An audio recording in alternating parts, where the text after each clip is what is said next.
আমি আমি professor ইউনূসকে coat করছি, উনি যেটা বলেছেন, আমরা বড় যুদ্ধাবস্থার ভিতরে আছি।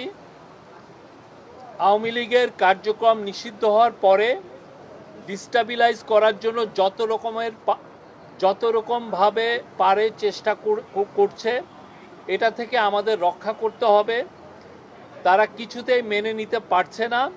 বিভাজন থেকে আমাদের উদ্ধার পেতে হবে, ঐক্যমত থাকতে হবে।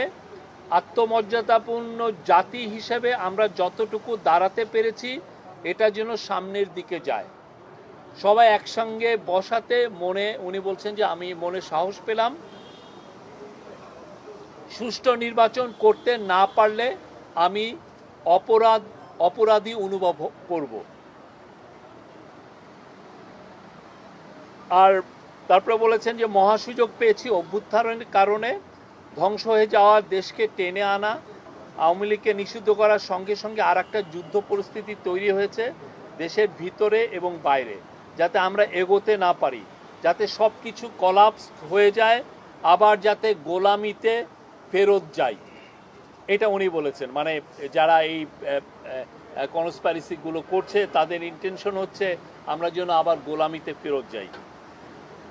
আমি যতদিন আছি দেশের কোনো অনিষ্ট হবে এমন কোনো কাজ হবে না, নিশ্চিত থাকেন।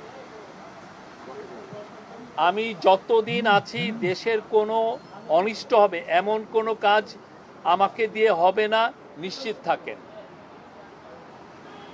Thank you. এই ছিল। শফিক ভাই,